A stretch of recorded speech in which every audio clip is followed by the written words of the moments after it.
Hey, welcome to mini class night with Mrs. Rose, AP World History Modern.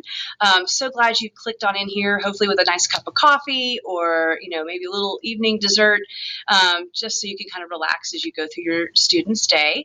I wanted to just kind of revisit a few things, not to have this to be like the big AP World presentation that walks you through everything, because your students have been walking through it. And I just want to kind of, show some of the updates as we go into the new semester and help you as the parent feel confident to help from home, or at least know how to reach out to me so that we can work together as a team. So right here on this lovely slide, you can see my room number, my email, which by the way is the best way to reach me. Tend to be pretty fast with it, and my extension. But I do share my phone with my roommate here in the classroom, so email is by far usually the fastest way to reach. So as I just remind you of a few things that we do in the course, we really try to see everything as that opportunity, not so much like a cross. I mean, because we have a lot of crosses, but I think sometimes it's how we look at those crosses that help us kind of accomplish what we need to do, even if it's just doing the next right thing, right? We're learning that in 2020 and now going into 2021, so many things, right? Just the next right step. And to remember how you get up from a fall is what really matters. So as you keep, working your way through the hard content in the class or mastering it, as long as that you are getting back up from any of those hard hits, how you get up and the attitude that you have getting up is what matters. It really does.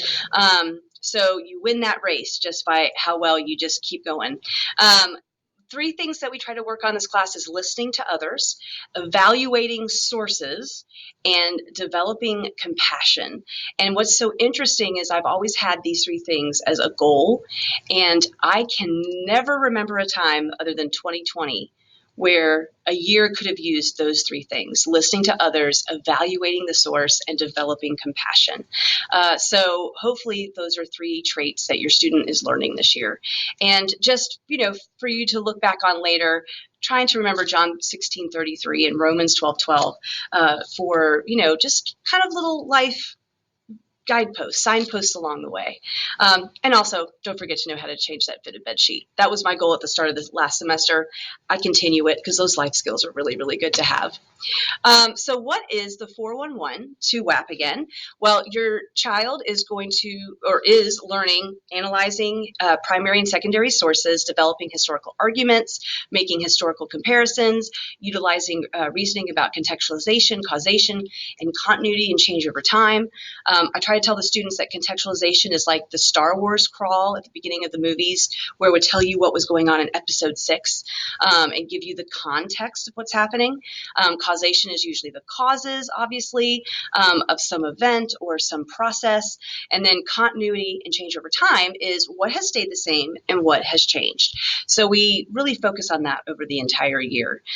We do this through reading check quizzes. So the really easy, I say the really easy ones. They're not, they're like the low stakes ones, the ones that don't count as much as the chapter quizzes. And I drop 15 of those because they are daily reading. They have one almost every day, and it just keeps them accountable to reading. But then we also have the more challenging chapter quizzes, and those are the ones that they get extra credit for coming back and earning credit back on their test by, not a test, a big reading assessment, coming back and fixing answers. And if they show where they've gotten the new answers, so they've learned how to read their textbook correctly and where it came from, they will earn half credit back for every question they fix. So not only is it a great reteaching and revisiting tool for content, it's a great way to get points put back on your assessment. So we have that, and then we also have the unit assessments that are 3 to 4 times a year, and usually they kind of stretch over 2 days. The main test part is the multiple choice and SAQ that they usually take obviously in one day, and then we'll have a writing day that can be a separate grade into their assessment category. But it becomes the way that we can practice timing an LEQ essay or a DBQ essay. Can they get it done in 40 minutes or less? So we use the 47-minute class to kind of you practice that timing, if that makes sense. And then, of course, we do, like I said, short answer questions, SAQs, document-based questions, or DBQs. The LEQ is a long essay question. And SAQs and DBQs are critical thinking with stimulus, like a writing passage, artwork, a photograph, even a picture of old, like, one year a famous one was this Venetian box. So we have all these stimuli, and we learn how to read the questions and how to bring in content, as well as the skill of knowing how to read the actual stimulus. So we keep working on that this semester. Anything you or your child needs to know is on our WAP PSL page. Welcome to AP World History. So right up here at the top, we have pages, calendar, messages, activities. The calendar talks to the homework and classwork bar right here. So anything that they're looking to find, whether they like the calendar view better or this view, they can have either one. They both talk to each other. I have my Zoom link over here. Class pages, and down below we have each of the unit pages where they will go in, and right now we're in unit 5, so they can get all this support they need, like extra notes, the study guide. All those things will be posted right there. So this is the calendar view. So again, usually multiple dots of the same thing, or what looks like the same thing, is actually a link just for a specific class period. So trust me, I'm not assigning like 5 things a day. So it's just there for you. Your student knows how to navigate it now, but in case you needed to kind of freshen up, now you can see it too. All right, so for this semester, we don't have a final exam. Of course, we technically didn't have a final exam last semester. We couldn't count it for 20%. We could have assessments, especially in AP. The dean helped us with that to make sure they still got exposure to cumulative and practice and timing and study, because May feels like it could sneak up on you all of a sudden. So for this semester, there's not a final, but to earn the extra 8 points, our students have to be registered and take the AP World exam. So please make sure, you should have already been registered through AP Classroom.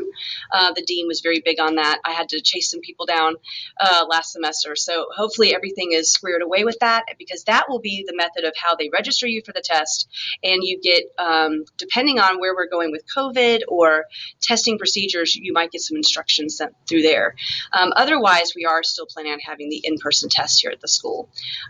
So the breakdown is summative assessments in writing, 40%. Daily reading quizzes, of which I drop 15, is 20%. Projects are 15, and participation in classwork, because we have a lot of classwork, it's 20%. So hopefully this gives you kind of that overview of what your child can hit and strive for as they learn to master the content and the critical thinking of this course.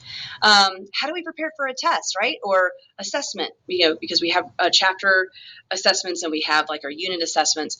Unit and study guides are given before each period exam that we take. So I post these on PSL.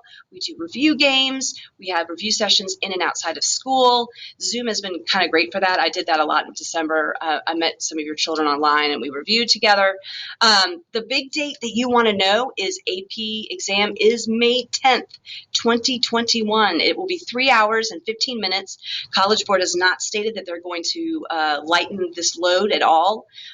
So we're headed in for that. It will be multiple choice questions, multiple short answer questions, LEQ, and a DBQ. And then, of course, we have our review book that all of the students got last semester. This wonderful book right here. It is fantastic to help them, especially if they feel like their textbook is overwhelming. The language is brought down a little bit in terms of study language. So I always tell students, if you read something you don't really understand, go look it up in the review book and get a little extra reinforcement. Plus, there's practice tests that we can do at the end of the year, or they could do at home. There's a lot of great strategy and review in this review book. So please make sure, if you want to encourage, if you feel like, I don't know really how to direct my child at home, you could just ask if they're checking in with their review book.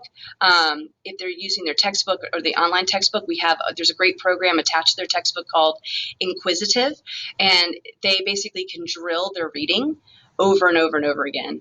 And my students last year, when their textbook Norton opened this program, my students last year loved it. I keep trying to remind our students this year, don't forget inquisitive. But I think with COVID, like, I don't get all the same conversations with the kids all talking to each other, because last year the students were like inquisitive. So that is a fantastic resource if you know that your child is struggling with content and remembering content. So please try that out. Makeup work for every day your child is absent. They get that many, that day, really. So like if they're gone one day, they have one day to make up their work. But I'm usually pretty flexible. So just have them reach out to me, whatnot. We make sure that makeup quizzes and assessments are for the chapter quizzes specifically are done after school or before school or in study hall, in study support. We'll make sure that work gets made up. And then, of course, as I said, remember that you can earn for chapter quizzes, the big reading ones. Students can earn points back on these assessments by correcting answers in full sentences cited, from the book where it was, and they can see me to kind of come in and get that done. It's a great way, again, to reteach and to re-infuse them with that content knowledge. My extra help right now, I am here. I love your students, so I make myself available. So I'm currently, if they need me by Zoom, I'll make it work. And then I also have planning periods at school, 2, 4, and 7. And I'm here to help. So I am just so grateful that you came by. Thank you so much for visiting. I hope I didn't keep you too long this evening. And please, please, please remember, any concerns you have, just email me. Know that I'm here for you, that I'm praying for you and your family and your child. And I'm just so touched and grateful that you chose St. Pius and allowing me to have these few hours a day with your precious gift of your child. So thank you so, so much. God bless. I am praying for you, and good luck with your other classes and jumping around. All right. Take care.